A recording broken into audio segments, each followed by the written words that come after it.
everyone, and welcome to In My Mug episode 308 on Monday the 6th of October 2014. I am your host Stephen Layton. It is a pleasure to see you as always, but we must begin with the news. I don't think I've kept a format for this long. I must like doing the news. It's a nice way to just share some things with you.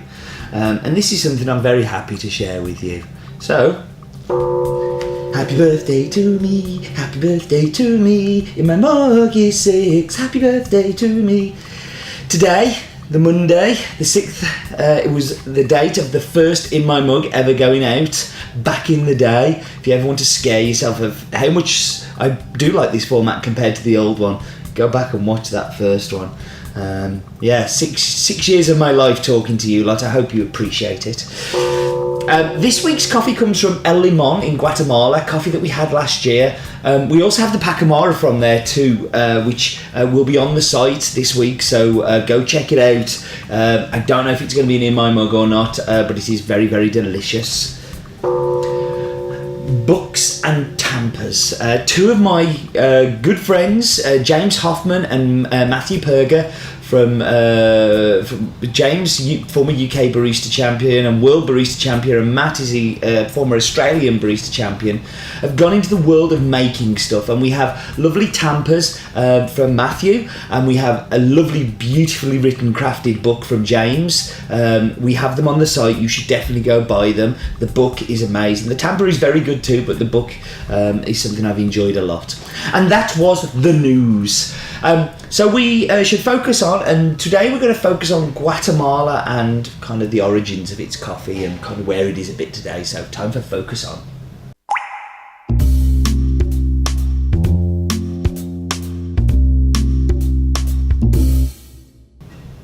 So many believe that the Jesuits introduced coffee back in the 1750s, but there's a kind of history that there was some coffee there before in the records, so I don't know how true that is, but they certainly were the first people to plant it in any kind of amount. It's really kind of 1871 that you can see that there was a big upturn. The president at the time decided that he should make it the backbone of the economy.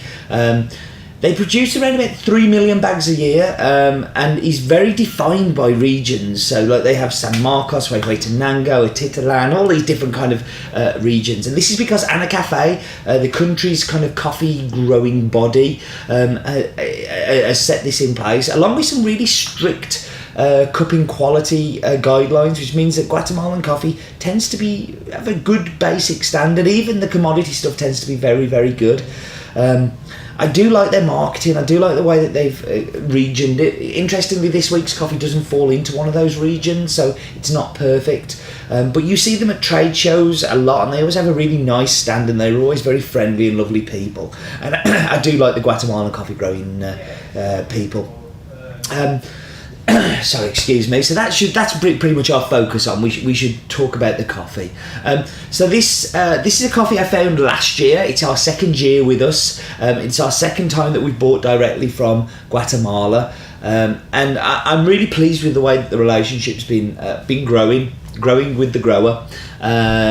This is a coffee that a friend of mine has bought for a number of years, and they were very keen when I visited to go visit them. It's located around about an hour's drive from the east of Guatemala City. You can see the city from the farm though, in a small town called Palencia. The farm situated around about 1,600 metres above sea level, and is owned by Beto. His real name is Guadalupe Alberto Reyes, but everybody calls him Beto. And he used to be the mayor of Palencia, and has helped develop the town, and has also helped people kind of look to plant coffee and really make this a growing region. He's seen very much as a centre figure. As I said, Palencia is not the part of the 8 regions of Anacafe, but it's in a place where I'm really excited to be buying coffee from. This farm is also a really good example of what is happening in this region. I'd much rather buy from somewhere like here, San Patricio, than buy from somewhere like Huehuetenango, which is already established, has buyers, and is a big place. The farm produces Caturra, a Bourbon, and has some Pacamara. Very much experimental, and that is pretty much Beto's motivation. He loves to experiment. He loves to play, and he loves to improve and take care of. Really have a tickly throat today. He really has been focusing on the processing side of it. They have a beautiful mill, which lots of people from around the local area come and bring. He runs it with his wife, his son, and also I think I met his brother when we were there. There's a very family feel to the farm. And his son is actually studying agronomy at the local college, so he can get better and help people within the region as well. I really do think that this is a farm that is only going to get better year on year. We've definitely seen a development this year, and when we come to tasting it, you'll see I think there's been a little bit of a change in the flavours in there than there was from last year's. Beto allowed us to cook lots of different coffees, and that's how we came together with this lot. We brought in quite a few different days pickings in to make up this big lot, and it is a big lot. We've really got behind this coffee this year, and I hope that you enjoy it. The varietal is Caturra, and it's a fully washed coffee, submerged underwater. They actually have submerged tanks, which is not so unusual for Guatemala, but it was nice to see. A lot of people say washed and they kind of talk about scrubbers, which I think is a pump natural hybrid. I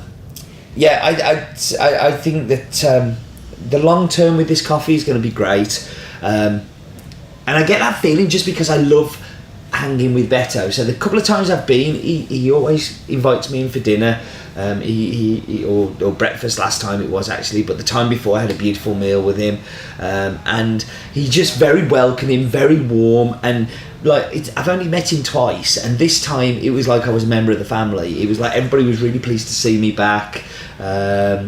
It's cute, it's cool, and it's definitely one of those things that I look forward to on my trips. He's one person that I can't wait to go and see again next year.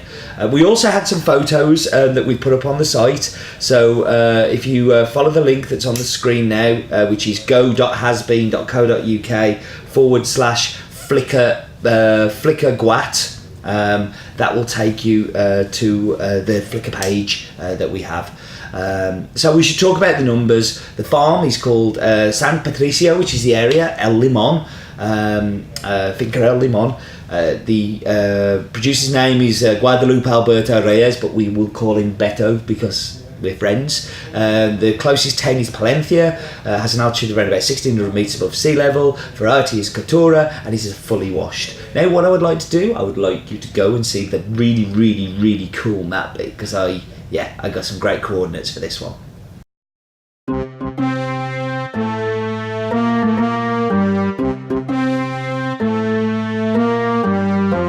So what I say now is, look at me waving, look at us go up, let's go up, up, up and away. And we're going to go up and we're going to look at, well, that was a bit different. We're going to go up and we are going to go to our left. I'm not going to hold any suspense here whatsoever. We are going to Central America. I'm happy about it. I hope you are, because it's delicious coffee. We are going to go and look at Central America. So we can see there we've got Guatemala, we've got Honduras, Nicaragua, Costa Rica, Panama. But we're interested in Guatemala there. So let's go down to Guat, and we can see that we have a fact for you. There are about 21 different original Mayan languages that are still spoken in Guatemala today. You may need that for a pub quiz at some point, or to bore a loved one. But let's go down, and this is an original area for us to be buying coffee from. It's the first time we've ever bought from here. Last year was the first time, and let's just have a quick look. So this is Beto's house. So that's looking at Palencia.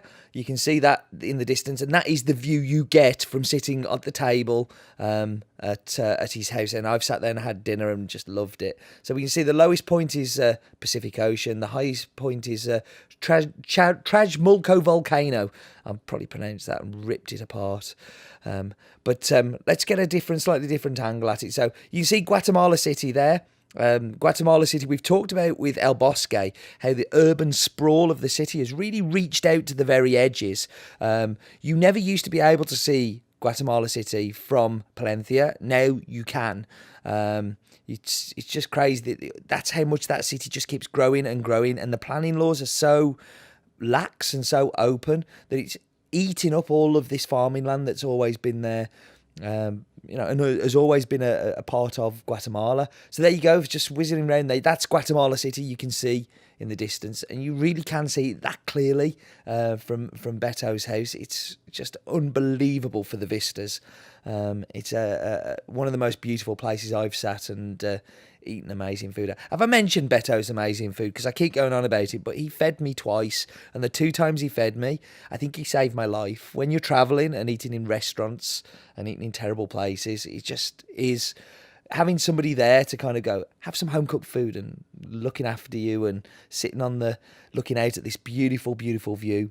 Really recharged my batteries for the second half of the trip. So there we go. We're going to come down and just look at, that's Palencia, where he was mayor. That's kind of what he did. That's everybody knows him in town. As we were driving round, people were bipping their horns and waving at him. And I don't think it was in an aggressive way. I think it was in a loving way. So that was the wonderful and a little bit longer than normal map bit. I love it when map bits are good. Very excited by that one. So now we should go and listen to the wisdom of Roland's Daft Fact of the Week.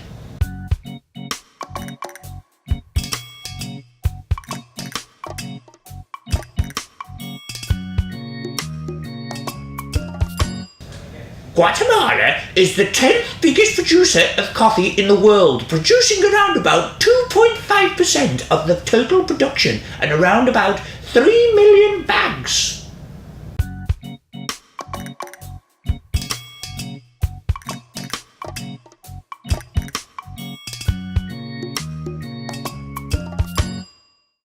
I like it when he does coffee ones. It's been a while since he's done coffee.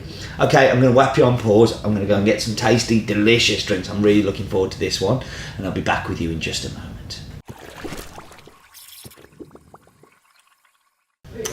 Okay, so I'm back. Going to go straight into Mr. Espresso. This is all I have to stir with, is a cupping spoon. And Gary sold it to me on the back of, I should tell everybody to look at our cupping guide, so putting the address for the cupping guide on there. I think it's a very tenuous link to use a cupping spoon to stir my espresso.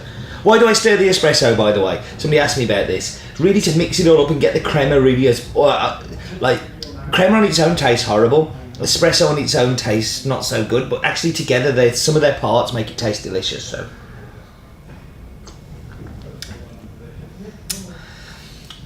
The great thing about this is it's just sweet. It's sweet and smooth and creamy. And what I do like as well is that there's this like white grape acidity, which I really think comes through well in the espresso. Better in the espresso than it does in the brewed. It's delicious. Okay, into the milk. Milk is good. Actually, it's not bad at all. Milk chocolate, that's pretty much all I'm getting. Everything else has disappeared into the background. Have you ever seen me go back for a second sip of a cappuccino? It's not something that happens a lot. Right, into the brewed. So, I think Simon sent me this cup a while back. Thank you, Simon.